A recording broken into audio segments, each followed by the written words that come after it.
How does a small town girl with a big heart survive betrayal, heartbreak, and life or death danger? Well, to find out, we have to take a look at the story of Grace Van Pelt, because her journey on The Mentalist took her from optimistic rookie to a hero, and it's one of the show's most emotional arcs.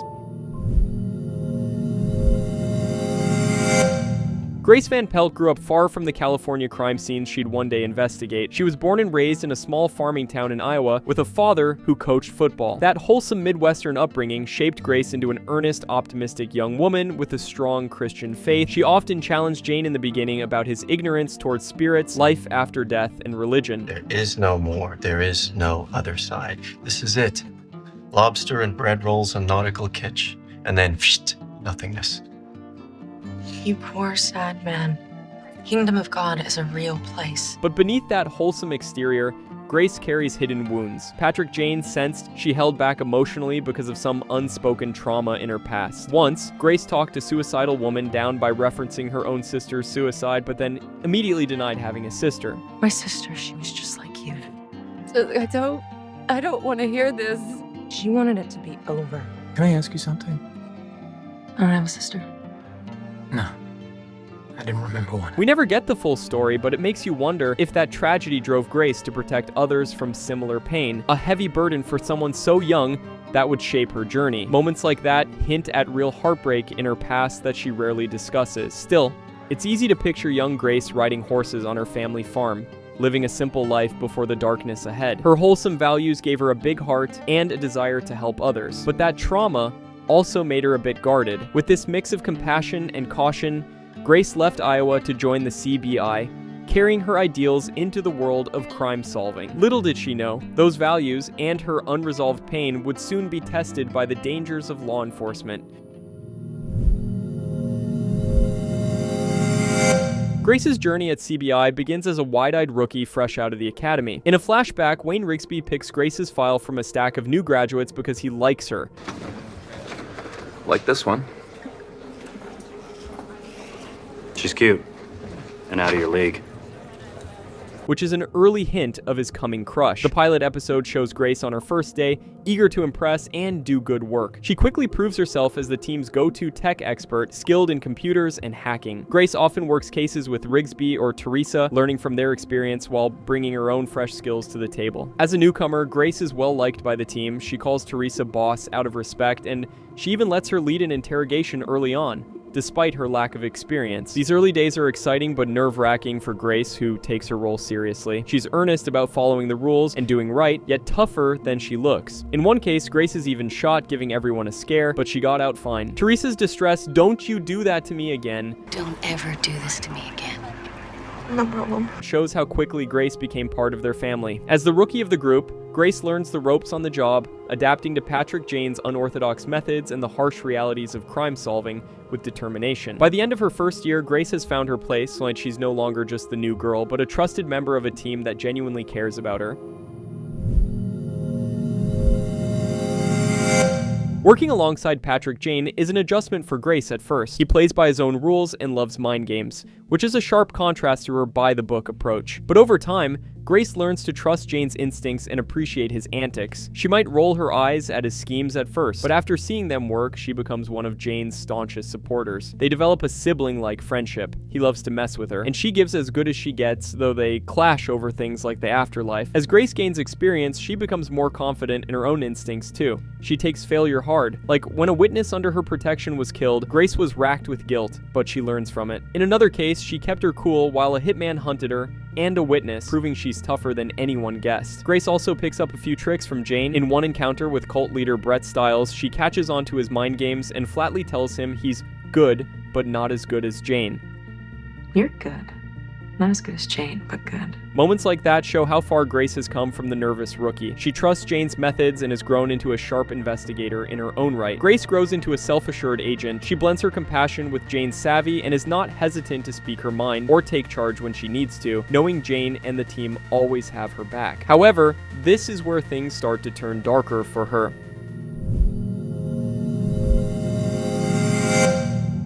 After the painful end of her secret romance with Rigsby, Grace isn't exactly looking for love at work anymore. That's why it's a surprise when her first serious relationship comes about with her fiancé, FBI agent Craig O'Laughlin. They meet during an awkward case in season 3, but it quickly turns sweet. Craig and Grace bond over their shared love of college football, and you can practically see the hearts in Grace's eyes. She begins dating Craig, and it's clear how very happy he makes her, because she practically glows after his phone calls and lunch dates. With Grace so genuinely content, she and Rigsby even managed to keep a purely professional friendship. To Grace, Craig seems like the perfect partner. He's a charming, supportive man outside the CBI who offers her a sense of normalcy and stability that she craved. Not long after that, Craig proposes to Grace, and she says yes without hesitation. She's practically floating on air as she hands out wedding invitations to the team, beaming with optimism about her future. Not everyone is thrilled, though. Rigsby quietly refuses his invite, admitting he still loves her and can't bear to watch her marry someone else. Grace cares for his feelings, but stays determined to move forward, convinced she's found a stable,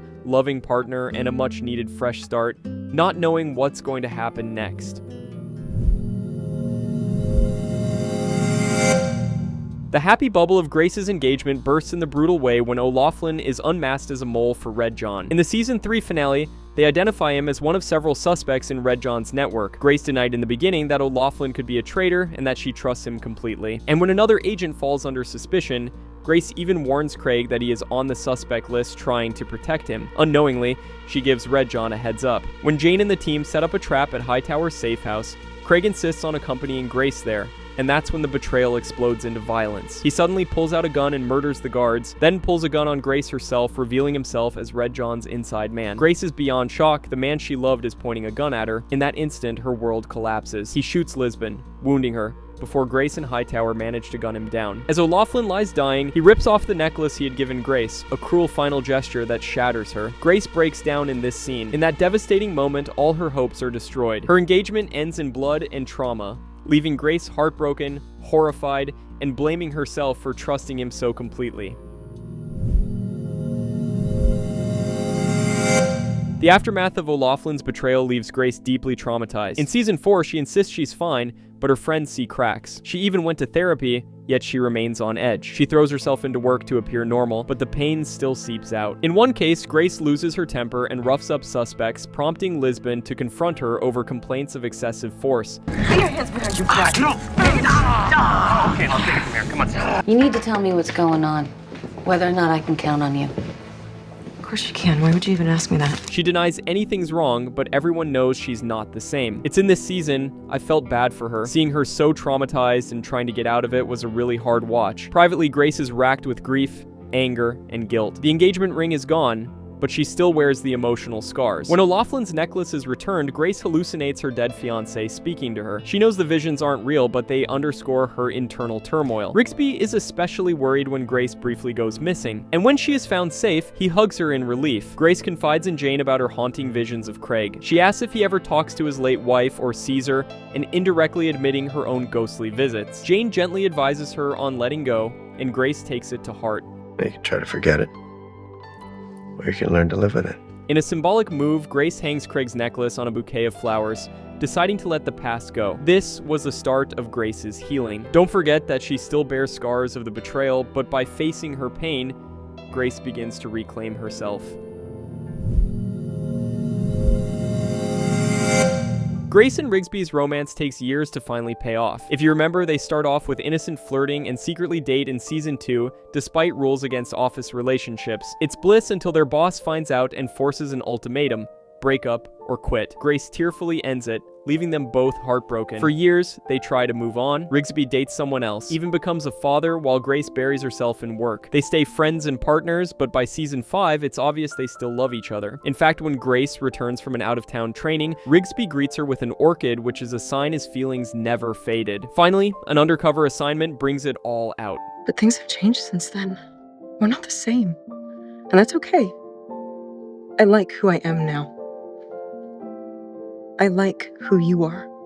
Later that night, Grace goes to Rigsby's door and kisses him. After so many missed chances, they finally reunite. By season's end, they're openly in love now. With the Office romance ban lifted in season 6, Grace and Rigsby quickly take the next step. Grace even kept her wedding dress from her called-off marriage to O'Laughlin, quietly holding on to hope of her childhood dream. In Wedding in Red, Rigsby proposes to Grace during a case and Grace says yes. They marry on the spot with their friends as witnesses, and even Jane tears up at their happy ending. Over the years, Grace grows from a naive rookie into a confident, capable investigator. She becomes the team's tech expert, but also proves herself in the field. Grace learns from setbacks and handles crises with cool nerves, whether it's facing down a hitman or surviving a kidnapping attempt. Just as importantly, Grace matures tremendously as a person. She keeps her kindness and faith, but gains resilience and wisdom. The traumas she endures, like a fiance's betrayal, life and death close calls, ultimately make her stronger and more compassionate. She learns to overcome guilt and fear and to trust herself and others again. By working through her pain and leaning on her friends, Grace discovers an inner strength she never knew she had. It's quite an underrated character development, and that's why fans love her. After the CBI shuts down, she and Rigsby open a private digital security firm. They even get 2 kids together, and it seems like they've gotten their happy ending. But when one final case nearly gets him killed, they decide to walk away from law enforcement. It speaks to Grace's growth that she can choose family over duty. She entered the series as an idealistic newbie, but she leaves as a seasoned professional and a happy wife and mother, having found both justice and personal joy. Even after Red John's case is closed, Grace's story has one last burst of danger. 2 years after leaving the CBI, she and Rigsby are drawn back in to help when someone starts targeting former CBI agents. In Season 6, several old colleagues are murdered, so they lend their tech expertise to the FBI's investigation. The threat soon comes right to their doorstep. In the episode Grey Water, a masked intruder breaks into their home and opens fire while Rigsby is holding their infant daughter Maddie, while Grace manages to shoot back and scare him off. Realizing their family is in danger, they work with the FBI to track down the culprit. It all comes to a head in White as the Driven Snow, when the perpetrator abducts Grace. Remember him? The creep from Season 4, tortured by Kirkland. He swore he'll get his revenge one day. So, the team scrambles to save her, and Rigsby takes 2 bullets to the chest in the confrontation. In the end, Grace is rescued unharmed, and Hybach is stopped. After this, they realize it's time to prioritize their family. In the wake of Grace's abduction and her husband's close call, they decide to leave law enforcement. After this final heroic chapter, where Grace proves her bravery and loyalty yet again, she steps away from the badge for a quieter life. She's given so much to her job and nearly lost everything, but now she gets to enjoy the peaceful family life she fought for. Grace Van Pelt's journey shows how strength can blossom from heartbreak. She started as a hopeful rookie, was tested by tragedy and betrayal, and eventually found love, family, and peace. It's a bittersweet but beautiful arc for a character who earned it every step of the way. Thank you for watching, and if you enjoyed this recap, please like and subscribe for more awesome videos.